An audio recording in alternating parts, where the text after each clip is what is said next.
Number 1. Mary Kay Letourneau. She was the kind of teacher every parent trusted.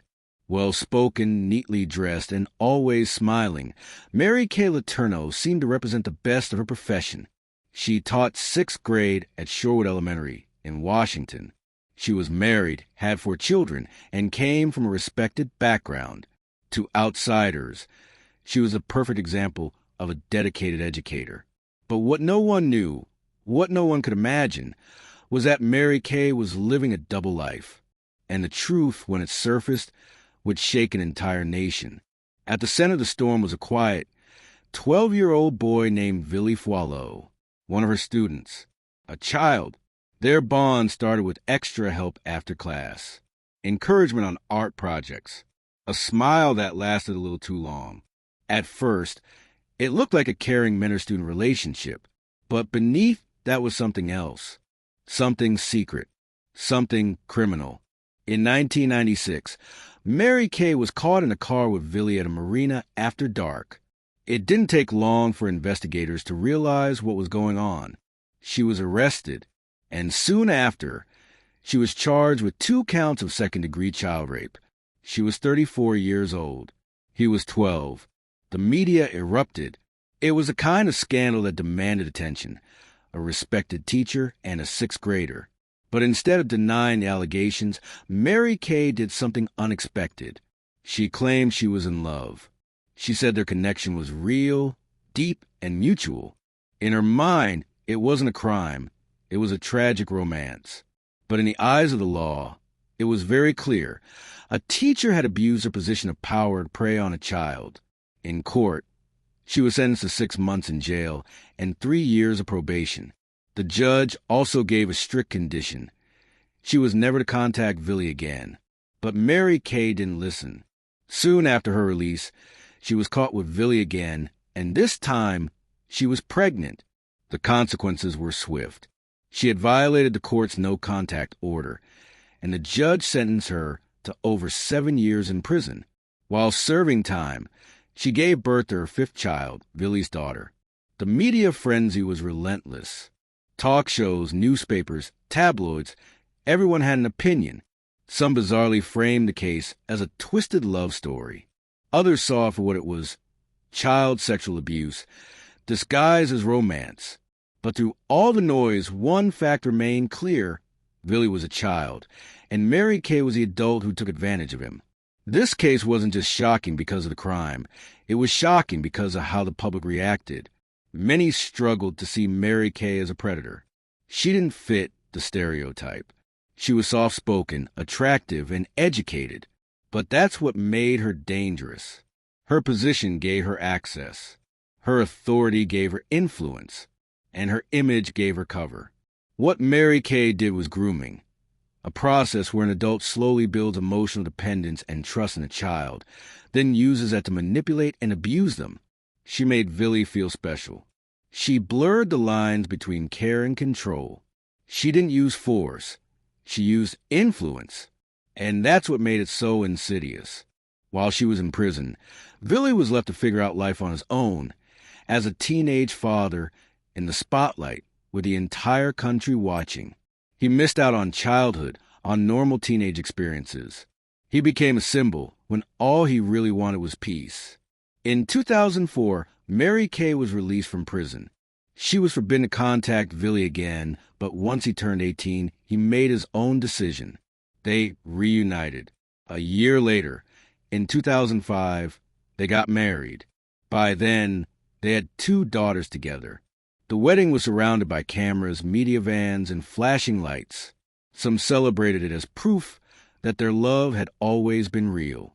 But to many others, it was proof of something much darker, that the grooming had worked, that Mary Kay's influence over Billy never really ended. For years, they lived as husband and wife, but the relationship was never simple. Billy spoke rarely. But when he did, his words hinted at pain and confusion. He said he had struggled with depression, felt isolated, and often questioned what had really happened to him. He admitted that he didn't understand the full weight of it all until much later.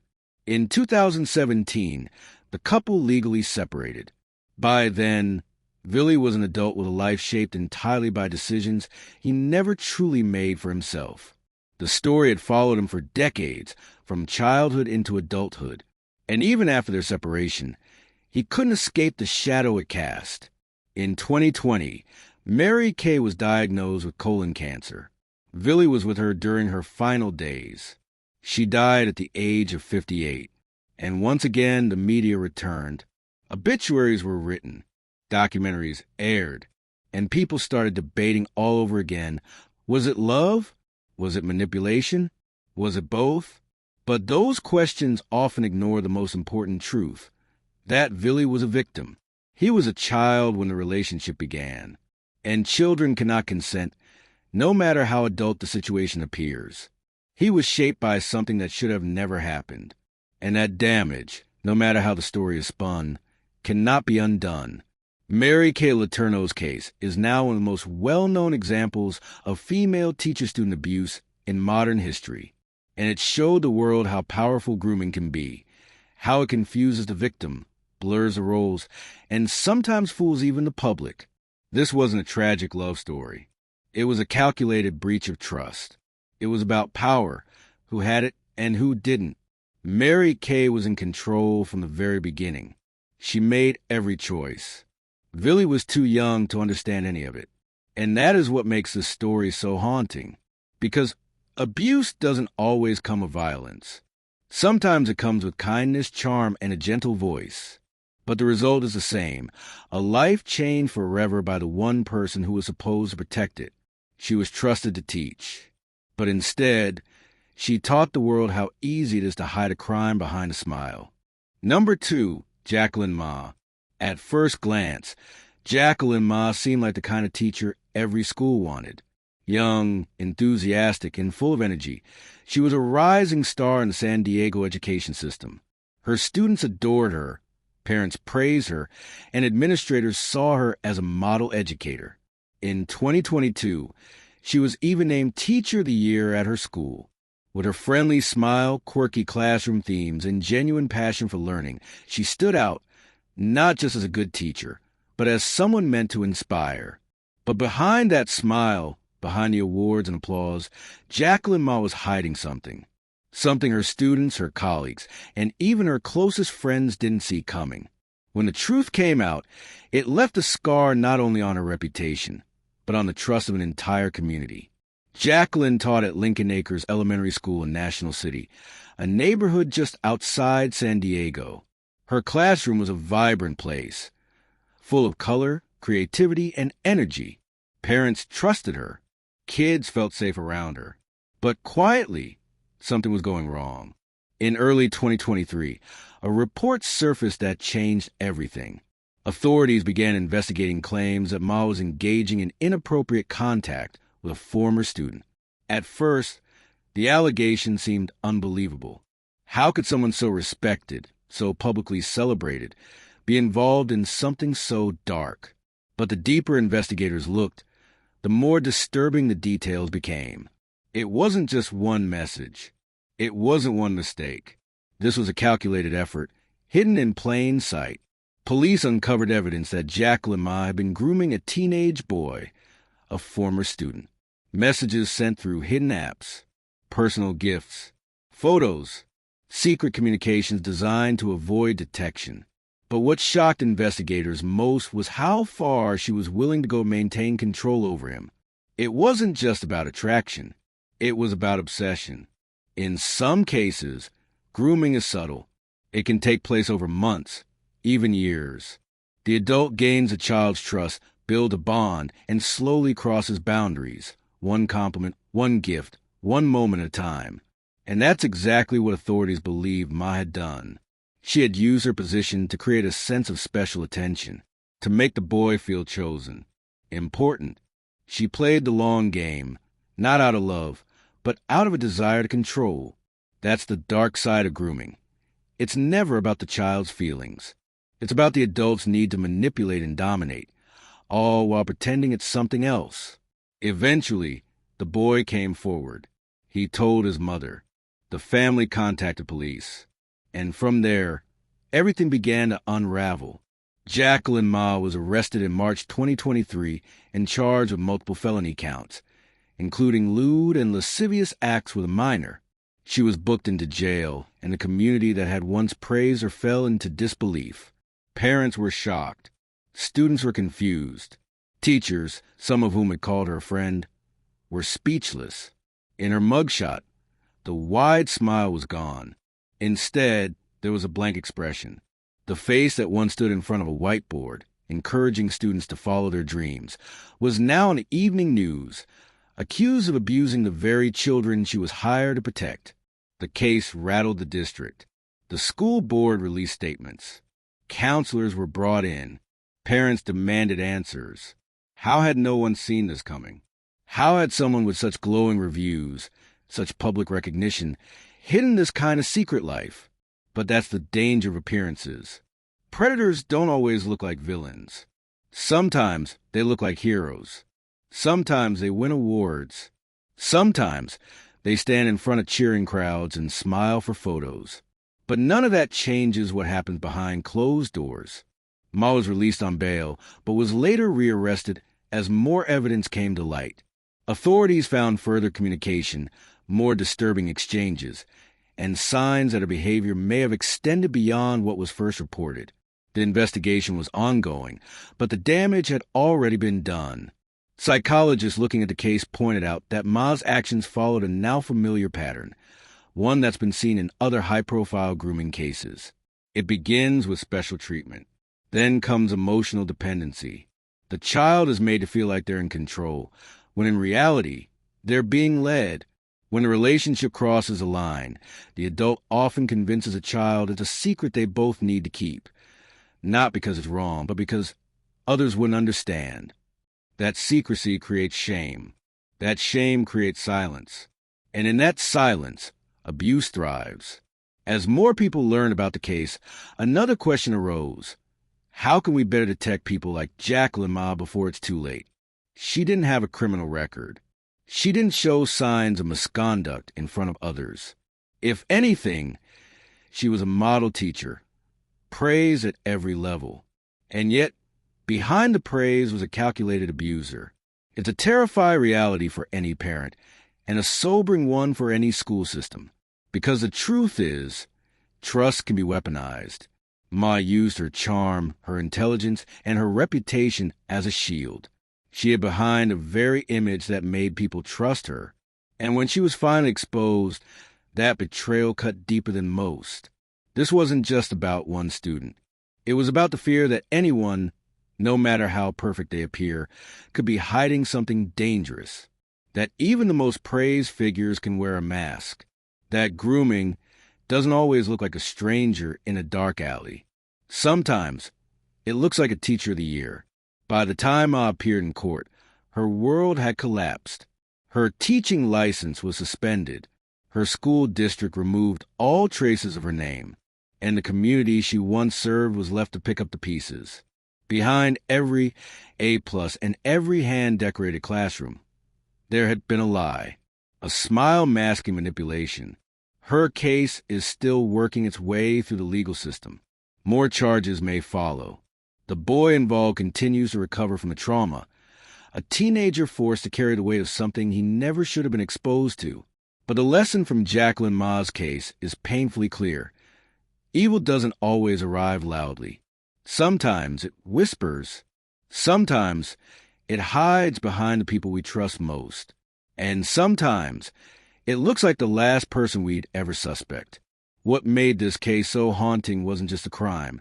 It was how well it was hidden, how completely it was masked by good intentions, awards, and charm, and how quickly a single life, a student's life, was impacted forever by someone who was supposed to protect him.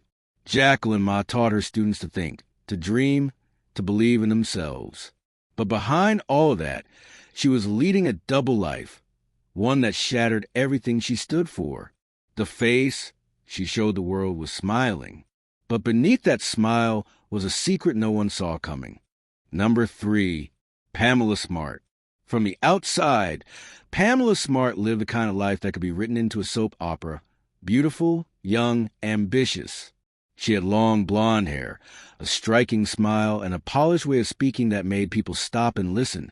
She worked as a media coordinator at Winnicott High School in Seabrook, New Hampshire, not technically a classroom teacher, but still embedded in the academic environment, surrounded by students.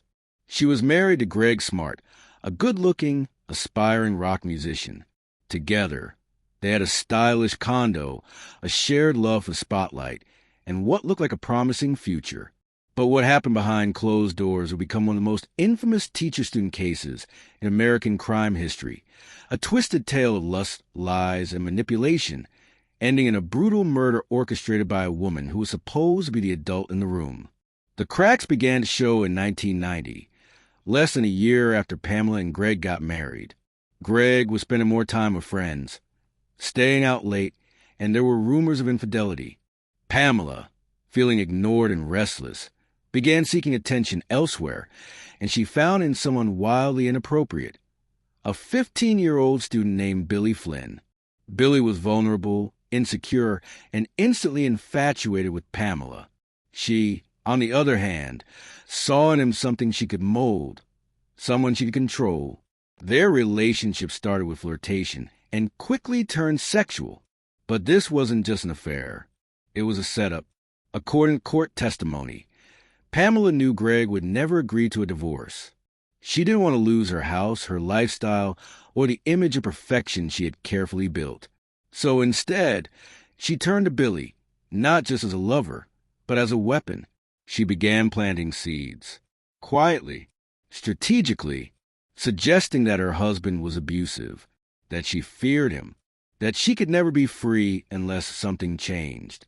She never directly said the words, not at first, but she didn't need to. Billy was already hooked. Billy wasn't alone. Pamela befriended several teenagers at the school, including Patrick Randall, Vance Latime Jr., and Raymond Fowler, a group of boys easily swayed by flattery and attention. Together, Pamela used them as pawns in a plan that would end in murder. On May 1st, 1990, while Pamela was attending a school meeting, Billy and Patrick entered the Smart home, armed with a gun and a knife. They waited for Greg to come home. When he did, he was ambushed, forced to his knees, held at gunpoint, and shot execution style in the head. It was cold, calculated, and devastating.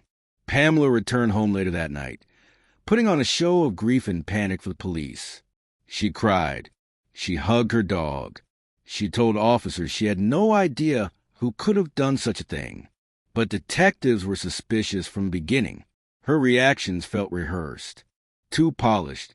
And then there was Billy. Just days after Greg's murder, students began whispering about Pamela and Billy. The rumor mill started to spin. Eventually, police brought in Billy Flynn for questioning. After hours of interrogation, he cracked. He told them everything about the affair, the manipulation, and the murder. But the story didn't stop there. The police knew that without hard evidence, a teenage confession might not be enough to convict Pamela Smart. So they set a trap. They wired one of her former student friends with a recording device and sent her to Pamela under the pretense of getting the story straight. What followed were some of the most damning tapes in criminal justice history. Hours of Pamela speaking in careful phrases, avoiding outright admission, but clearly concerned about what Billy might say, and how they'd all need to stick to the plan. In one key recording, she says, "If you tell the truth, you're going to send me to the slammer for the rest of my life." She didn't realize that every word was being recorded. The tapes were played in court, and with them, the public turned on her instantly. The trial was broadcast live, one of the first major courtroom events to be televised in full. America was glued to their screens. Pamela, with her big hair, tailored suits, and icy demeanor, became a national obsession. People didn't just want justice. They wanted answers. How could someone like her, someone so young, so educated, so outwardly perfect, convince a child to kill? Pamela Smart maintained her innocence the entire time. She claimed she never asked Billy to murder her husband, that any talk of violence was just fantasy, that she was a victim of love gone wrong. But the evidence was overwhelming. The tapes, the teen testimonies, the timeline, it all pointed back to her. In March 1991, Pamela was found guilty of accomplice to first-degree murder, conspiracy to commit murder, and witness tampering. She was sentenced to life in prison, without the possibility of parole. Billy Flynn, just 16 at the time of the crime, took a plea deal in exchange for his testimony. He was sentenced to 28 years in prison and released in 2015. Patrick Randall was also released the same year. The others served shorter terms. Pamela remains in prison to this day. She has given interviews over the years, often claiming she was railroaded by the media and betrayed by the system. But most experts agree she orchestrated the murder without ever pulling the trigger. She manipulated a vulnerable boy into committing a violent act so she could keep her picture-perfect life, free of consequences. What makes this case so chilling isn't just the crime, it's how intelligent and deliberate it was. Pamela didn't lose control in a moment of passion. She didn't lash out in fear. She planned. She whispered. She seduced. And she sent a child to do her killing. Psychologists studying the case have described Pamela's behavior as classic manipulation. She isolated Billy from his peers, made him feel like a protector, and wrapped her desires in false vulnerability. To him, it felt like love. To her, it was a tool. It's easy to imagine abusers as monsters, people who shout, who hit, who rage. But sometimes the most dangerous people are those who smile, who speak gently, who wear respectability like a costume. Pamela Smart didn't look like a criminal. She looked like a teacher, a wife, a role model. And that's what made her so terrifying. She was supposed to guide young people, not destroy their futures. She was supposed to build lives, not take one away. More than 3 decades later, her name still lingers in the public consciousness. Books have been written, films have been made, and yet the real story is simpler than any adaptation. A woman who wanted freedom and used a boy's love to get it, no matter the cost. Greg Smart was only 24 years old when he died. He never saw it coming. And Billy Flynn, a child at the time, will carry the weight of that act forever. Pamela Smart never pulled the trigger, but she loaded the gun, and she aimed it with a smile. Number 4, Kathleen Dorsett. It started in a quiet corner of Eatontown, New Jersey, a typical suburban neighborhood lined with modest homes and trim lawns. There, nestled among peaceful streets and ordinary families, lived Kathleen Dorsett, a former elementary school teacher. Kathleen had the kind of soft-spoken demeanor that put people at ease. She didn't raise her voice. She didn't attract attention. To those who knew her, she seemed thoughtful, polite, and extremely private. But behind the calm exterior was a woman capable of something few could imagine: orchestrating murder, not in a fit of rage, but with methodical planning, strategic manipulation, and the willing participation of her own parents. This wasn't just a crime, it was a family project. Kathleen had once been married to Stephen Moore, a friendly, outgoing man with a love for life and a deep affection for his daughter. Their relationship began with promise, but unraveled quickly after their child was born. By 2010, the couple's marriage had disintegrated into legal battles, custody fights, and growing hostility. Kathleen wanted control, not just of the narrative, but of the child they shared. Stephen, by contrast, was fighting to remain in his daughter's life, and that made him dangerous to Kathleen's carefully curated world. To understand how it came to murder, you have to understand Kathleen's upbringing. Her parents, Thomas and Leslie Dorsett, were deeply involved in her life. They didn't just support her, they enabled her. They shared her sense of superiority, her disdain for Stephen, and her obsession with maintaining control. When Kathleen confided in them about her custody fears, they didn't advise patience or legal negotiation. They helped her plan something far darker. The Dorsett family believed they were doing what was necessary. In their eyes, Stephen wasn't just an ex-husband. He was a threat to their granddaughter's future, to Kathleen's stability, and to the perfect suburban image they had spent years building. So, on August 16, 2010, the plan was set in motion. That morning, Stephen dropped his daughter off at Kathleen's house for a scheduled custody exchange. It was supposed to be a routine handoff, one of dozens since their separation, but instead it became a trap. Authorities believe that Kathleen lured Stephen into the garage under the pretense of discussing their daughter. Once inside, her father, Thomas Dorset, attacked. In a brutal assault, Stephen Moore was beaten and strangled. He died in the very town where he had tried to build a new life. But the murder was only the beginning. Now, the family had a body, and they had to get rid of it. That's when the plan shifted into its second phase, concealment. Kathleen and her parents wrapped Stephen's body in a tarp, placed it in the back of his own car, and drove it several towns away.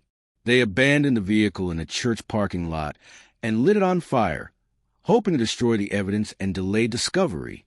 But fire doesn't always erase secrets. Police quickly identified the burned remains and connected the dots back to Kathleen, the last person to see Stephen alive. As investigators began to close in, cracks started to appear in the Dorset family's wall of silence.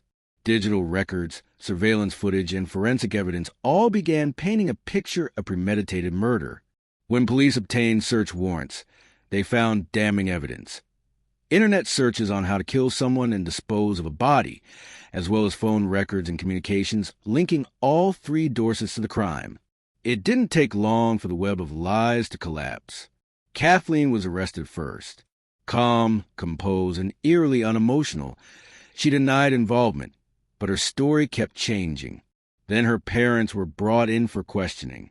At first, Thomas Dorset tried to protect his daughter, but the evidence was overwhelming.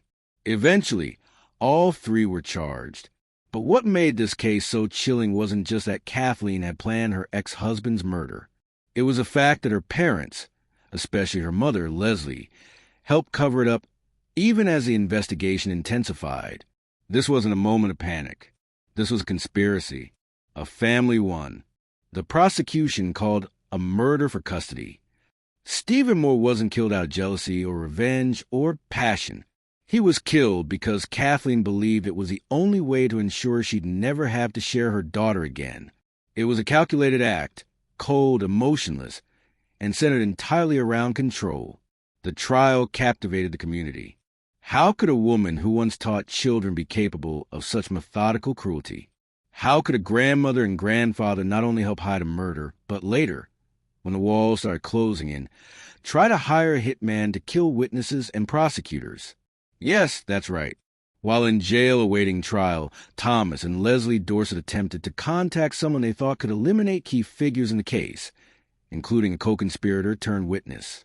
Fortunately, the person they contacted was an undercover officer. The plot was recorded. More charges followed. Kathleen ultimately pled guilty to first-degree murder and conspiracy. She was sentenced to life in prison. Her father received a similar sentence. Her mother, Leslie Dorset, accepted a plea deal for hindering apprehension and was sentenced to 7 years in prison. What made this case so unique was its structure. Not a lone killer, but a family unit bound together by secrecy and shared darkness. In most crimes, the criminal acts alone. But here, the conspiracy spread across generations. Some called Kathleen a puppet master. Others describe her as a woman molded by domineering parents who reinforced the belief that she was always right, that any obstacle could be removed, any consequence evaded. But whether she was the architect or the product of her environment, one truth is certain. She carried the murder through with chilling precision. Control was at the heart of everything. Kathleen needed to win, to maintain her image, to own the narrative. Stephen was not a person to her. He was a threat to her sense of perfection. And when that perfection cracked, she didn't hesitate. She turned to the people who had always cleaned up her messes. This time, the mess was murder. Kathleen Dorset's story is not just one of personal evil. It's a story of generational influence, of what happens when control and image are valued more than truth and accountability. Her crime was one that unfolded slowly, behind smiles, behind polite conversation, behind holiday dinners. It's the quiet kind of evil, the kind that doesn't scream, but whispers. the kind that hides in plain sight. In the end, Stephen Moore didn't just die because of a failed marriage. He died because he threatened the illusion, because he stood in the way of a family that believed it could reshape reality through lies and silence. Today, Kathleen sits in a prison cell, her teaching days long behind her. Her daughter is being raised away from the legacy of her family's crimes. A life forever altered by the choices of three people who should have known better. The Dorset House in Eatontown is just another building now. But for those who remember the case, it will always be something else. A reminder that evil doesn't always come kicking down the door. Sometimes it walks in with a kind face, a parent's hug, and a teacher's smile, and leaves behind a trail of silence and fire. Number 5, Amy Bishop. On paper, Amy Bishop was a success story, a Harvard-educated biologist, a published researcher, a mother of 4, a professor at the University of Alabama in Huntsville. She had degrees, accolades, and a life that, from the outside, seemed polished, intellectual, and promising. But underneath the surface, Amy Bishop was something else entirely. Volatile, fragile, dangerous. And one Friday afternoon in 2010, in a small, fluorescent-lit faculty conference room, that buried rage finally erupted. The day was February 12th. Bishop entered a routine biology department faculty meeting, where tenured professors and department members gathered around a conference table to discuss administrative matters. Most assumed it would be like any other, uneventful, maybe a little tedious. Amy sat quietly for the first 30 minutes, saying nothing. Then, without warning, she stood up, pulled a 9mm handgun from her purse, and opened fire. The room descended into chaos. One shot after another echoed through the halls.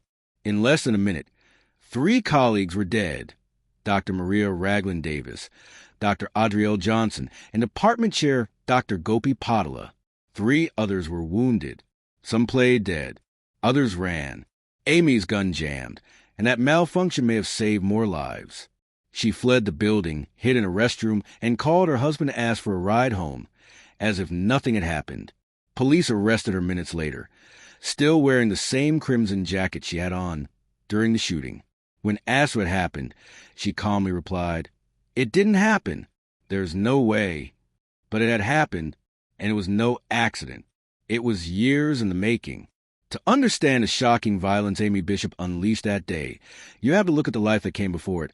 A life filled with red flags, strange behaviors, and a history of violence that, somehow, never stopped her rise through the academic world. Amy was born in 1965 and raised in Massachusetts. From an early age, she was considered gifted, sharp, intense, deeply focused. She showed a love for science and writing. But even then, there were signs of instability. She didn't handle rejection well. She was prone to outbursts. Friends and classmates remembered her as bright, but odd, intense to the point of discomfort. Then, in 1986, something happened that should have changed everything. At age 21, Amy shot and killed her younger brother, Seth, inside their family home. The details remain murky even today. According to her version, she was trying to unload her father's shotgun, and it accidentally discharged. After shooting Seth, she allegedly ran from the house, still carrying the gun, and attempted to commandeer a car from a stranger. Police arrived, arrested her, and booked her, but within hours, she was released. The incident was labeled an accident, and no charges were filed.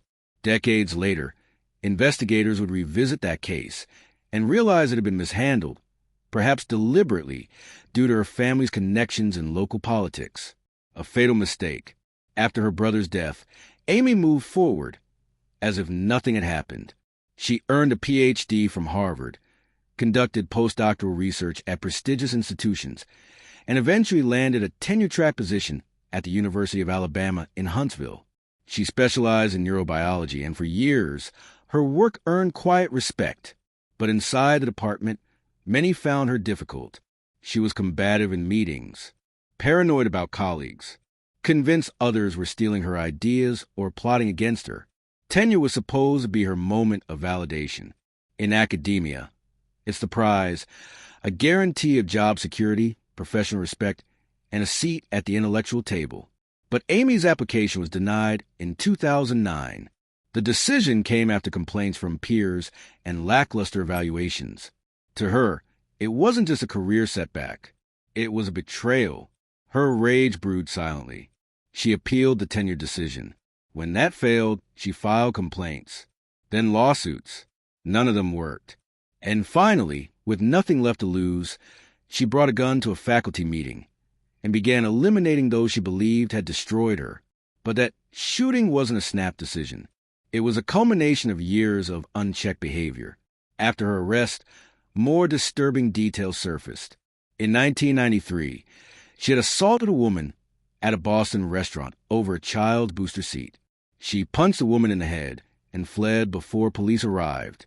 In 2002, a pipe bomb was sent to one of her former supervisors at Harvard.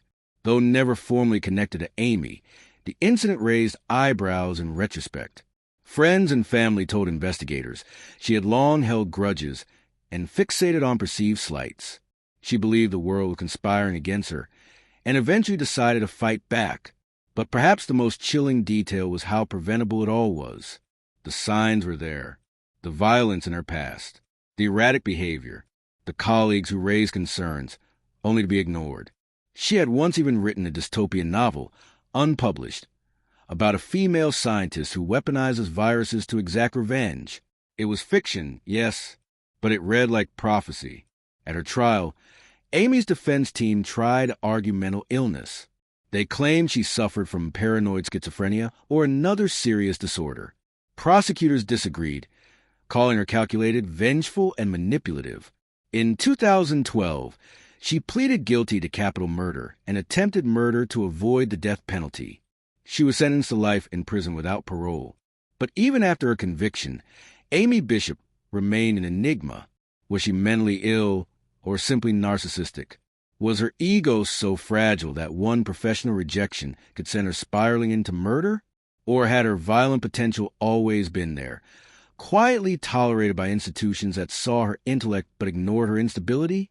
The Amy Bishop case is a terrifying lesson in how brilliance can blind. She wasn't dismissed earlier in life because she lacked intelligence. She was protected by it. Institutions are often unwilling to confront people who appear gifted.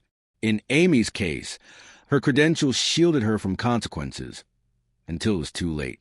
She is one of the few female mass shooters in U.S. history. And unlike many others, her crime wasn't driven by ideology or revenge against strangers.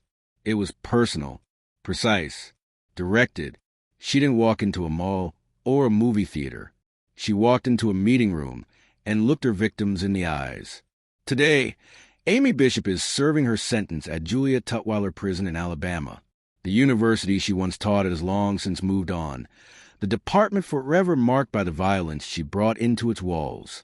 The victims, brilliant scientists, respected professors, and beloved mentors, were buried under headlines that, for weeks, focused more on the killer than the lives she took. This case isn't just about one woman's descent into murder.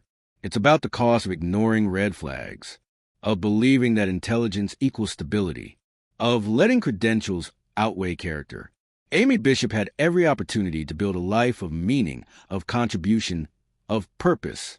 But beneath the diplomas and the lectures was a simmering volcano of ego and anger. And when the lava finally broke through, it scorched everything in its path. Number 6, Melissa Huckabee. In the quiet California town of Tracy, nestled among suburban streets and modest homes, Melissa Huckabee lived a life that appeared painfully ordinary.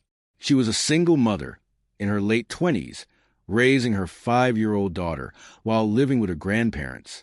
She volunteered at the local Baptist church as a Sunday school teacher, the kind of woman parents were glad to see guiding their children's faith. She taught Bible verses. She brought snacks. She smiled kindly. But behind that soft-spoken exterior lay something far darker, something twisted, something monstrous.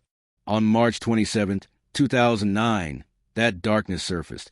An innocent little girl would pay the ultimate price. 8-year-old Sandra Cantor was a joyful, energetic child. Her neighbors described her as sweet, full of life, always playing, always smiling. That Friday, she left her home to go visit a friend just a few doors down. something she had done many times before. But this time, Sandra never came back. Her family searched the neighborhood, calling her name, knocking on doors, reporting her missing to police. At first, no one suspected Melissa Huckabee. She was a mother of one of Sandra's playmates. She lived in the same trailer park. She had even helped hang missing posters. But then something strange happened. A few days into the search, Melissa told police that a black suitcase had been stolen from her driveway. The detail struck investigators as odd. It felt out of place, almost like a distraction. And then, 10 days after Sandra vanished, that same black suitcase was found in a nearby irrigation pond. Inside, it was a body of Sandra Cantu. The discovery was horrifying. Sandra had been bound and gagged with torn cloth, her small body bruised and lifeless. The autopsy revealed chilling details. She had been drugged, sexually assaulted with a foreign object, and asphyxiated. The brutality of the crime stunned even the most seasoned investigators. Who could do such a thing to a child? The answer shocked everyone. Melissa Huckabee, the Sunday school teacher, the mother, the church volunteer, became the prime suspect. Evidence mounted quickly. Surveillance footage captured Sandra skipping to the mobile home park just before she disappeared and entering Melissa's trailer. That was the last time she was seen alive. Later that day, Melissa was seen driving her car toward the pond where Sandra's body would be found. Phone records, witness statements, and forensic analysis of the suitcase all pointed back to her. But the most chilling moment came when Melissa confessed, not in detail, not with remorse, but with cold detachment. She told police that Sandra's death was an accident, that the girl had come to her trailer, and something went wrong. But nothing about the scene or the crime itself looked accidental. Prosecutors believed she had lured Sandra with the promise of playing with her daughter, then drugged her with alprazolam, an anti-anxiety medication, before committing unspeakable acts of violence and discarding her body like trash. Why? That's the question no one could answer with certainty. Melissa didn't confess to a motive. She didn't cry for forgiveness. What unfolded instead was a deep dive into a life marked by mental illness, instability, and long simmering trauma. Melissa had a documented history of psychological problems, including bipolar disorder, depression, and borderline personality traits. She had attempted suicide multiple times. Her behavior was erratic. She'd been hospitalized for psychiatric evaluations. And in the weeks before the murder, she had exhibited signs of deep emotional breakdown, crying uncontrollably, accusing people of strange conspiracies, and acting out. But even with those red flags, no one could have predicted what she would do. Some experts argue that Melissa's actions were driven by a dangerous cocktail of untreated illness, suppressed rage, and dissociation. Others believe she wanted attention, a disturbed attempt to generate chaos, and then play the role of concerned neighbor. But one theory stands out as particularly disturbing, that Melissa Huckabee was an enabler of child-on-child violence, using her own daughter to lure victims, or worse, expose them to harm. While Sandra's case was the only confirmed murder, investigators began revisiting Melissa's past. Questions were raised about other incidents, including reports that she had taken another young girl to the hospital weeks earlier, claiming the child had swallowed screws. That girl had also been found with signs of trauma and drug intoxication. Though charges were not filed in that case, the pattern became hard to ignore. Melissa had a sick fascination with manipulating and harming children. What made her so uniquely terrifying wasn't that she was a stranger. It was that she was trusted. She wasn't lurking outside of school. She was inside it. She wasn't a predator in the shadows. She was the one handing out Bibles and leading prayers. And she did all of this while raising a daughter of her own. Melissa's trial never went to a full jury. In 2010, she pleaded guilty to avoid the death penalty. Her charges included first-degree murder and kidnapping with enhancements for sexual assault and use of a foreign object. She was sentenced to life in prison without the possibility of parole. Her courtroom appearance was haunting. Gone was the Sunday school teacher. In her place stood a pale, emotionless woman who whispered her responses and avoided eye contact. She apologized to Sandra's family in a brief, shallow statement. It rang hollow. Sandra's family was left to pick up the pieces, a wound that would never fully heal. Her mother spoke publicly about the betrayal, the confusion, the sleepless nights. How do you explain to the world that your daughter's killer lived just doors away? That she smiled at you in the grocery store? That she taught kids about Jesus on Sundays and murdered yours the next week? Melissa's case shattered more than a family. It shattered a community's sense of security. Because if someone like her could hide such darkness behind faith, behind motherhood, behind soft eyes and folded hands, then who else might be hiding behind masks? It also sparked important questions about how society treats women who kill, especially women who kill children. Melissa didn't fit the mold of a traditional female criminal. She wasn't a mother who snapped under stress. She wasn't acting out of desperation.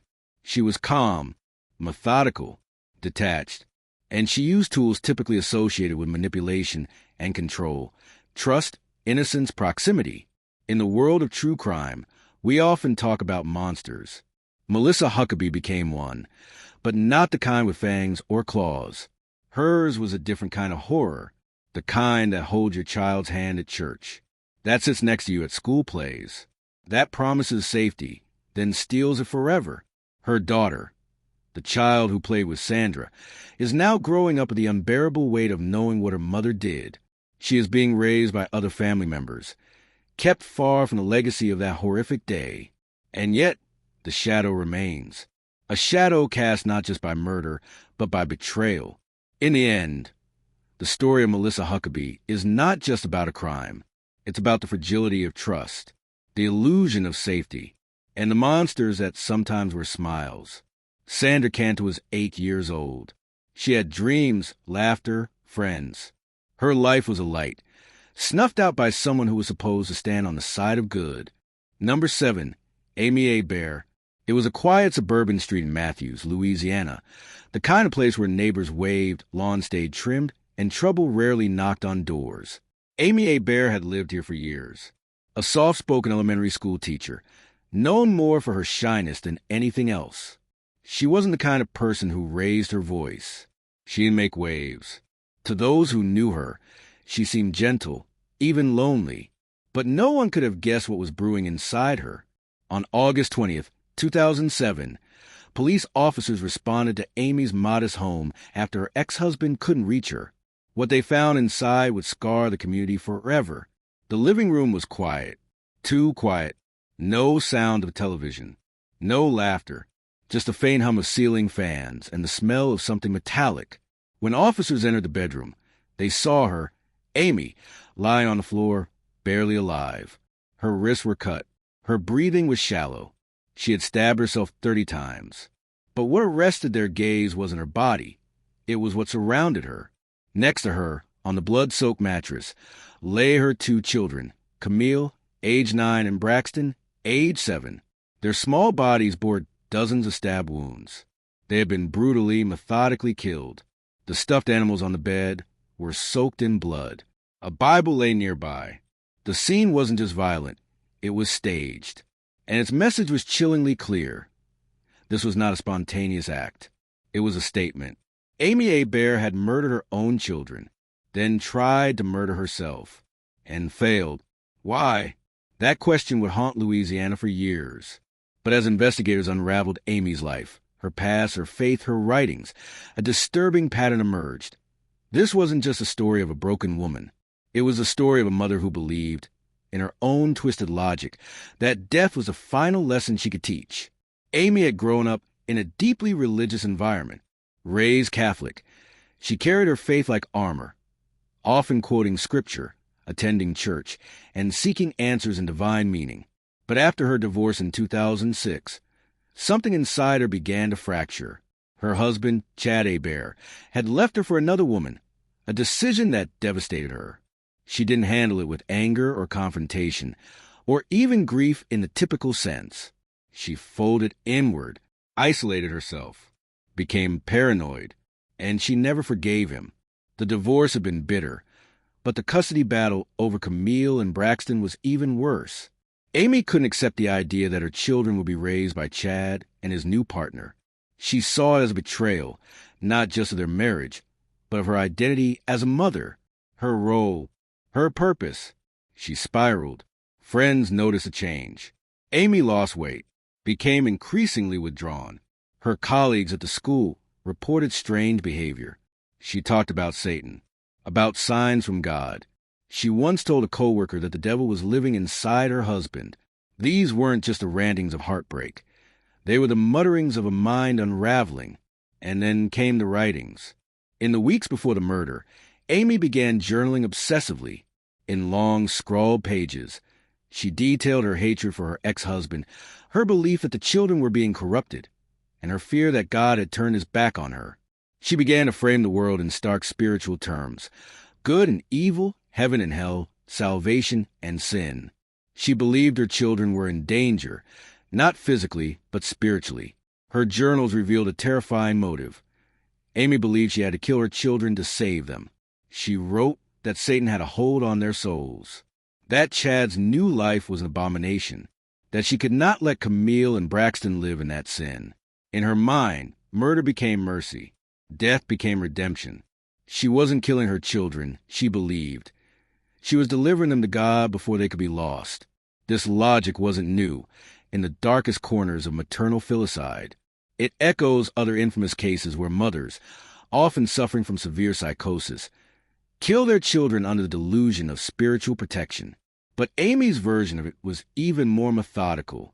She drugged the children first, giving them cough syrup and antihistamines, tried to lull them into sleep.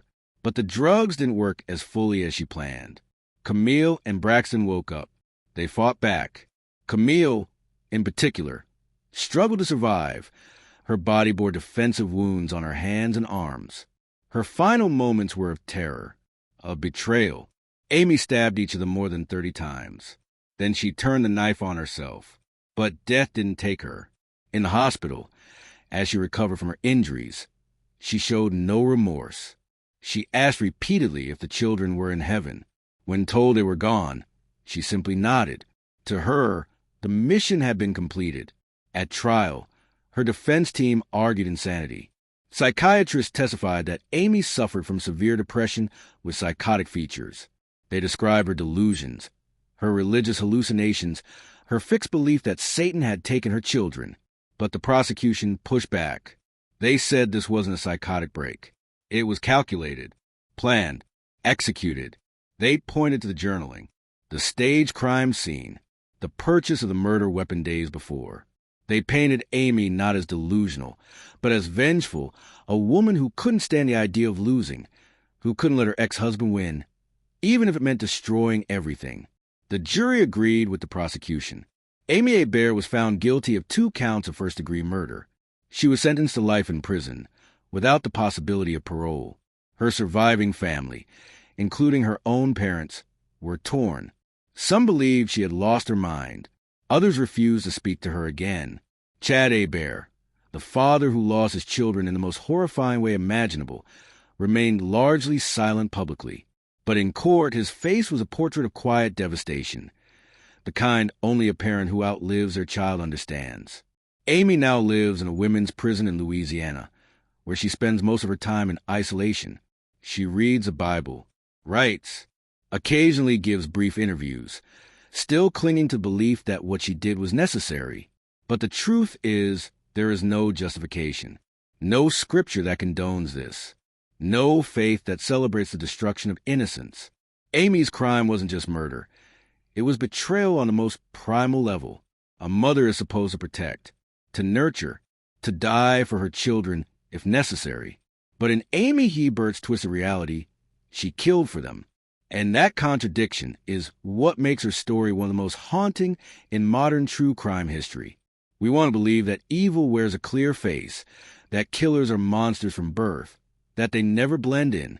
But Amy Hebert wasn't a monster in the traditional sense. She was a teacher, a churchgoer, a mother who tucked her children into bed. And then one night, she made herself their executioner. The house where the murders took place has long since been sold. The furniture removed, the carpets replaced. But the memory lingers. Locals still drive past it in silence, remembering the sirens, the candles, the small white caskets. There is no closure for something like this, only grief that dulls over time. Amy Hebert's last lesson wasn't written on a blackboard. It wasn't delivered in a classroom. It was written in blood, on bed sheets, on journals, in the empty spaces left behind by two innocent lives. Number 8, Nancy Seaman. On the surface, Nancy Seaman was a portrait of success and stability. A respected high school teacher from Farmington Hills, Michigan, she was known for her neat appearance, punctual nature, and strong rapport with students. She taught woodshop, unusual for a woman in her 60s, and took pride in teaching young minds how to build and craft with their hands. By all accounts, she was disciplined, orderly, and meticulous. But beneath that carefully arranged exterior, something was unraveling. And on May 10, 2004, Nancy's quiet suburban life exploded in blood. The crime scene inside the Seaman home was brutal.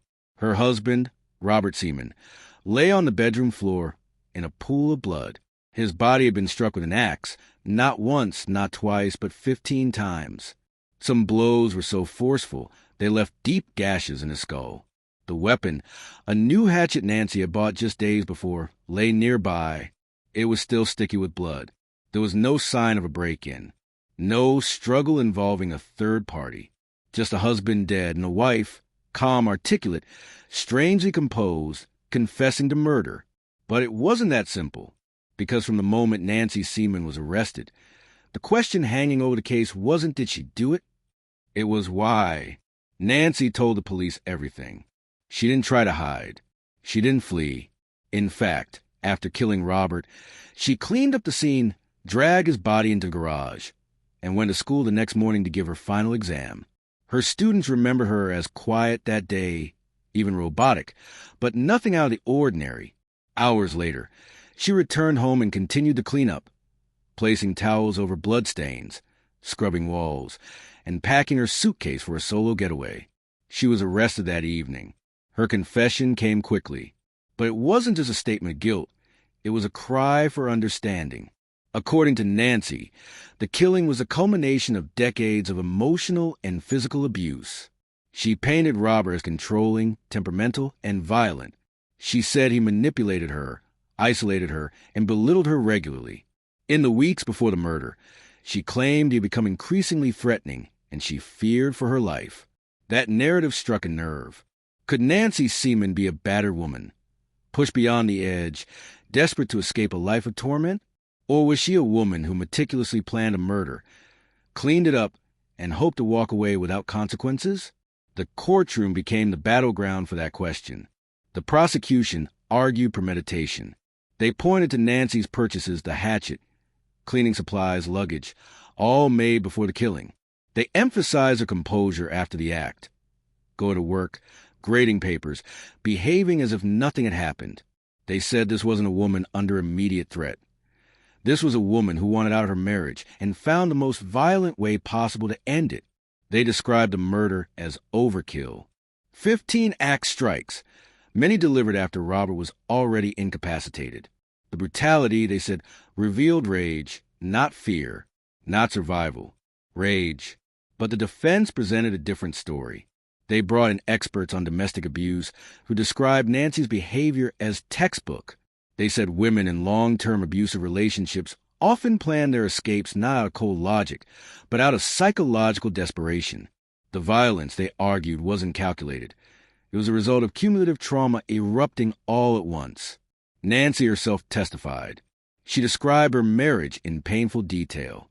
The isolation, the gaslighting, the silent dinners, the sudden explosions of anger.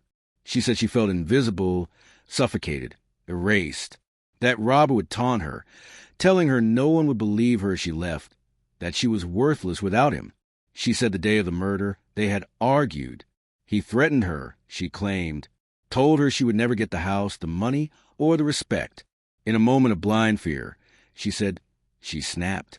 She struck him once, and then kept going, not out of vengeance, out of terror. The jury wrestled with it. The evidence was damning. The crime was vicious. But the story behind it was complicated. In the end, they convicted her of first-degree premeditated murder, a mandatory life sentence without the possibility of parole. But that wasn't the end of the story. Over the next decade, Nancy's case became a focal point for activists and legal experts challenging how the justice system treats battered women who kill. Was it fair to apply the same standard of premeditation to a woman who lived under chronic fear and trauma?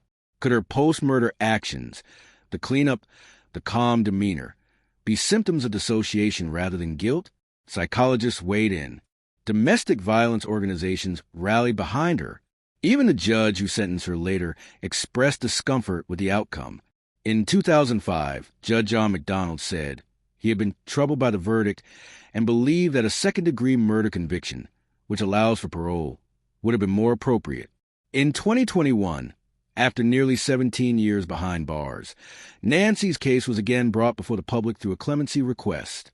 Her supporters pointed to her spotless prison record, her ongoing work mentoring other incarcerated women, and a continuing evolution of legal standards regarding domestic violence survivors.